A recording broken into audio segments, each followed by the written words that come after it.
नेमकं कुणावरती हा सुदेश मनुष्यवधाचा गुन्हा दाखल करावा आणि आयुक्त तेवढं धाडस दाखवतील असं तुम्हाला वाटतं?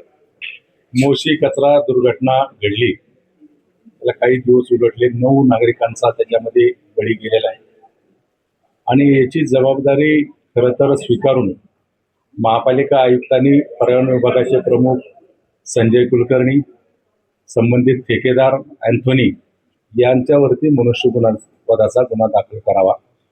कारण गेले अनेक वर्षापासून त्या ठिकाणी कचऱ्याचा डोंगर होता आणि त्या डोंगराच्या लगत वेस्ट टू एनर्जी प्रकल्प त्या ठिकाणी उभा केला आणि प्रशासकीय इमारत की ज्याच्या एकच मजल्याला परवानगी होती तिथं 3 मजले, वरचे 2 मजले बांधले गेले आणि त्या ठिकाणी कॅन्टीन आणि प्रशासकीय इमारत बांधली. हेच मुळात चुकीचं आहे.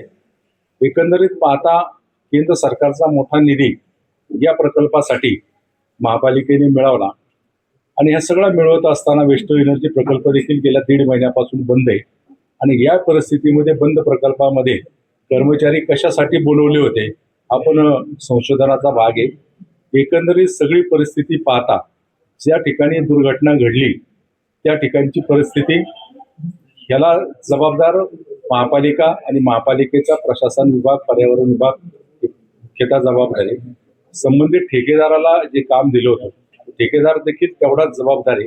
कारण पूर्णतः हा प्रकल्प राबवत असताना चुकीच्या ठिकाणी ऑफिसची बिल्डिंग आणि कॅन्टीन त्या ठिकाणी केली आणि एकंदर घटनाक्रम पाहता या दुर्घटनेमध्ये सर्वस्वी जबाबदारी महापालिका प्रशासन, पर्यावरण विभाग महापालिकेचा असणारा यांच्यावरती जाते.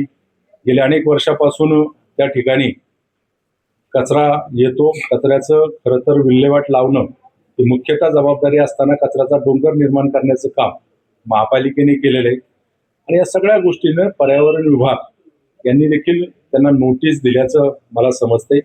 आज सगळी परिस्थिती पाहता याला सर्वस्वी जबाब महापालिका आणि महापालिकेचा पर्यावरण विभाग.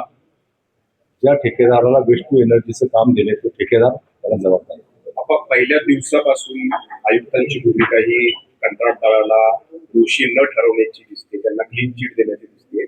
पर्यावरण विभागाचे अधिकारी असतील त्यांच्यावरती कारवाई करण्याची गरज नाही असं ते वारंवार म्हणून गेले. आता काल ज्या वेळेला हे समोर आलं की कंप्लिशन सर्टिफिकेटच त्या बिल्डिंगला नाही, मग त्यानंतर त्यांना उपरती आली, जाग आली, परंतु नोटीस जारी करू असं म्हटलंय. आतापर्यंत नोटीस जारी केली का याची कुठलीही माहिती दिली जात नाही. तर एकंदरीतच आयुक्तांची ही भूमिका पाहता काही कारवाई होण्याची शक्यता वाटते का केवळ हे चौकशी म्हणजे फारच?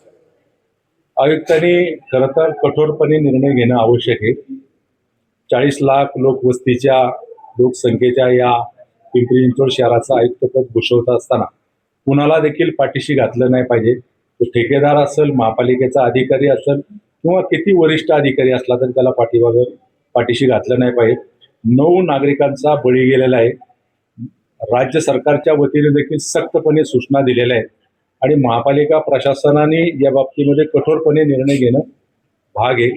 महापालिका आयुक्त बचावात्मक जर निर्णय घेत असेल तर तेवढाच दोषी महापालिका आयुक्त देखील या घटनेला राहील एवढं तुमच्या माध्यमातून सांगतो.